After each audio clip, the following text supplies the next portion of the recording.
I have that belief in their value on many levels. Do you know what I mean? Would you ever think of putting yourself in one of the films as well? I'm in all of them. I mean, as an actor? Well, the crew, as far as I'm concerned, the crew is always exposed. The crew is always there.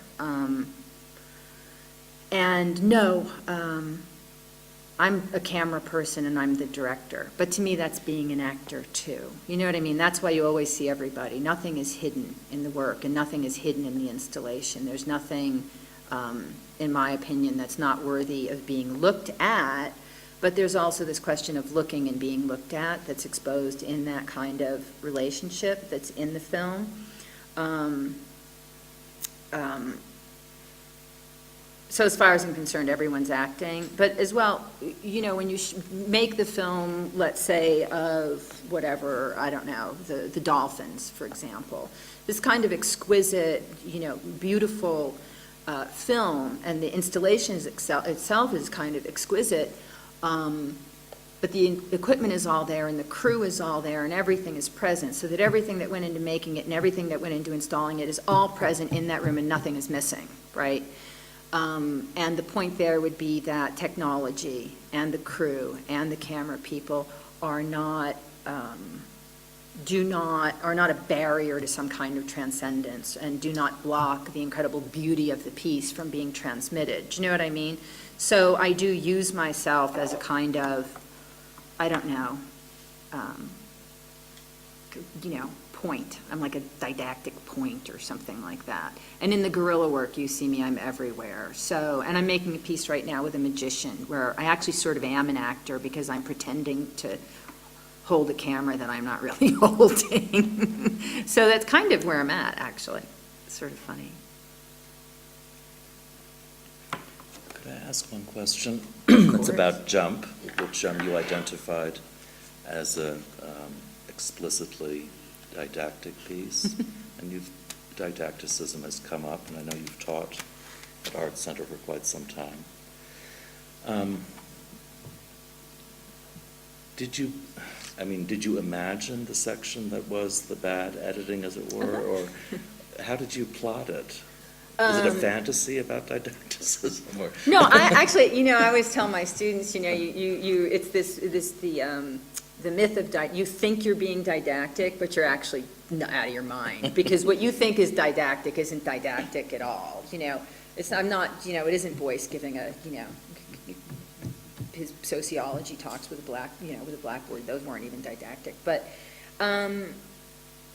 to me, it's didactic because it's like a series of lessons, and it's a series of kinds of responses to the art world: bad music, bad editing, poor understanding of rhythm and camera work. So it is kind of, so the first shot is just a single shot.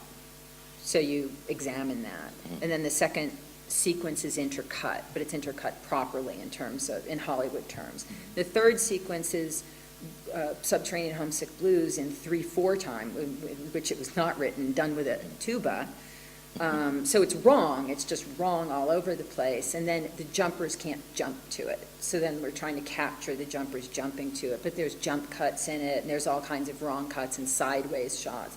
And then the last version of it is made up of 15 versions of the song, and in that, the camera and the music are married. So wherever the camera was when that piece of music was being made is where the camera is. It doesn't matter. So if it was looking at my elbow, the camera, you'll see it looking at my elbow. It's married to it. And that was kind of the whole thing was supposed to get you to a point where, and if you notice in the film, first you go up to here, then in the second version you go up to here, then in the third version you go up to here, and then finally the fourth version you start behind the band and come up the other way. So the whole point was to get you intellectually and visually and musically to a point where you could go up over the top and then come back the other way. Do you know what I'm saying? So you'd break the line. You'd break the 360-degree sort of rule. So you'd go over the top. And then everything's upside down.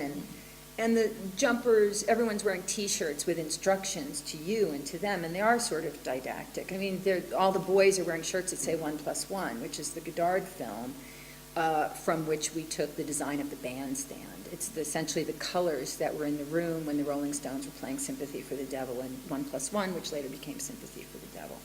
And then the cameramen are wearing T-shirts that say, "This machine kills fascists," which is what Woody Guthrie, who was Bob Dylan's hero, Woody Guthrie had written on his guitar, "This machine kills fascists." So the cameramen are wearing "This machine kills fascists," and I'm wearing a T-shirt that says, "What machine kills fascists now?"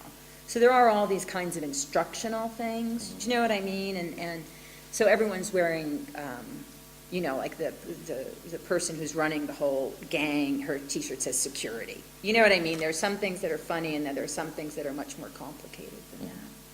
So I don't know if that answered your question. It's didactic in a way that someone like me would think like, "Oh my God, that's so didactic," and everyone else would be like, "I don't think so." Okay, well, then, thank you very much. Sure, thank you.